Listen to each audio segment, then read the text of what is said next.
Ration नाही, अनुदान नाही, हे आणि ते PM किशनचं नाही, पाणी प्यायचं नाही, चारा नाही. पाहणी कुठे करतायत ते फक्त रोडच्या कडेचे. अहो आज जाऊन बघा ना तिथं काय परिस्थिती काय नाही. जे तुम्हाला रस्त्याला दिसतं ते फक्त तुम्ही पाहणी करून जाताय. मधोमध गेल्याशिवाय तुम्हाला शेताची परिस्थिती कशी करणार तेव्हा? पाणी केली बघून गेले ते का पाणी केले आता काय त्यांना काय करते ते कोणामध्ये.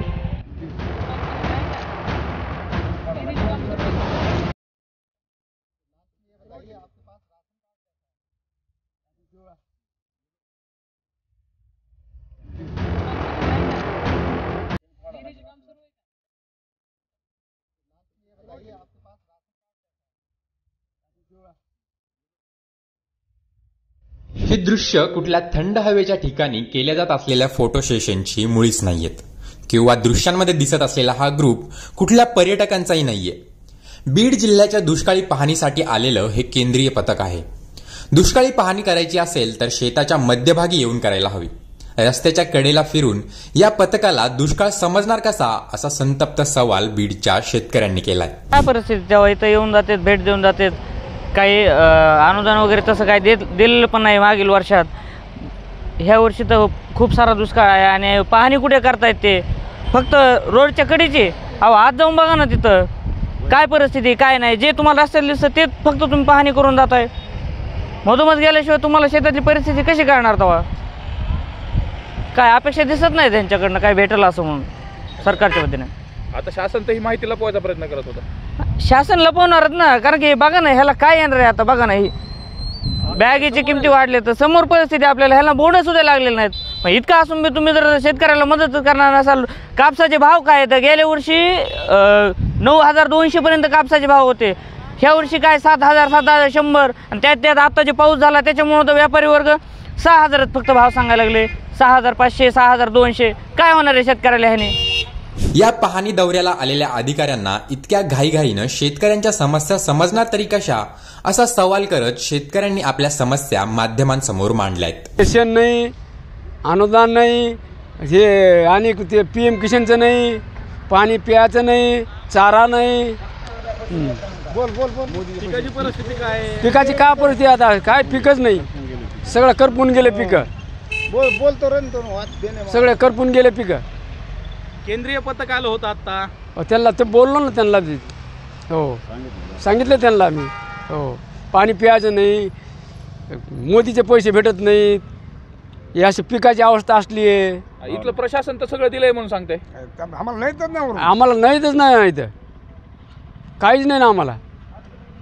हो आमच्या मागणी मग तुमची आता आम्हाला काय ते आम्हाला रेशन भेटावं महिन्याच्या महिन्याला, पिण्याचं पाणी भेटावा, PM किशनचे आम्हाला पैसे भेटावा, अनुदान काय आहे ते आम्हाला भेटावा. हे पिकं दुष्काळी आम्ही मजूर करून मरायला लागलो तर आम्हाला प्यायला पाणी नाही.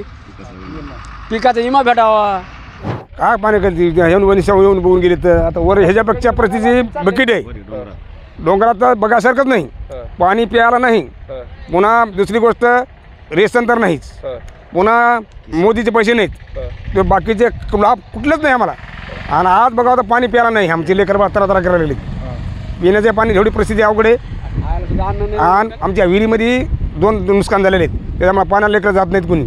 मग आता केंद्राचं पथक आलं, पाहणी कशी केली? तुम्ही समाधानी आहेत का? नेमकं कशी पाहणी केली? का पाणी केली बघून गेले ते का पाणी केली आता काय त्यांना काय करते ते कोणामध्ये येऊन बघायला पाहिजे. एक परिस्थिती अशी मध्ये काय समजा जाऊन गेले धान्य समजा काय नाही. हे बी खताचे पैसे भेटणार नाहीत. मग आता त्यांनी कुठं केली पाणी? नेमकं काय इथंच गेली पाणी त्यांनी. काय वर तर नाहीच. वर तर ह्याच्यापेक्षा बी केली परिस्थिती. वर डोंगरापेक्षा बघा काय ती. खाली बघा खाली काय परिस्थिती आहे ती. बघण्यासारखं काय नाही हाल आहेत. बीड जिल्ह्याच्या दुष्काळी पाहणी दौऱ्यासाठी आलेल्या अधिकाऱ्यांच्या प्रतिक्रिया जाणून घेऊयात. ये फार्मर्स का ही व्यू है, ये मेरे अपने नहीं है. यहाँ जो फार्मर्स ने कहा है उनका यही दिक्कत है कि पानी अभी है लेकिन अगले महीने या फिर हो सकता है उसके बाद 1 महीने बाद से पानी उनको पीने के लिए भी नहीं होगा. तो जानवरों के लिए चारा उनके पास ऑलमोस्ट ख़त्म हो गया. वो गन्ने का जो ऊपरी हिस्सा काट के उनको मिल रहा है वो उसको चारे उनको खिला रहे हैं. और शायद लाइव स्टॉक डिपार्टमेंट ने उनको सीड दिया है चारे के लिए, बीज उनको दिया हुआ है.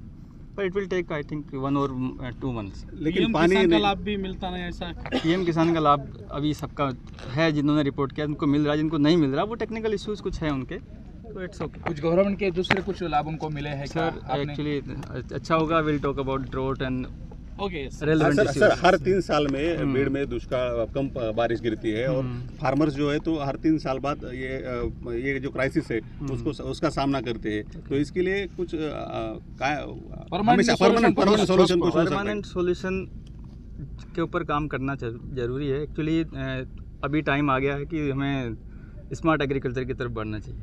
That is a permanent solution, that may be possible. Permanent solution देखो, natural climate is because of nature. So nature के साथ हमने क्या किया है और नेचर हमारे साथ क्या करी है डिपेंड करता है कि हमारी एक्टिविटीज़ और हमारे एक्ट क्या हैं जो भी हैं।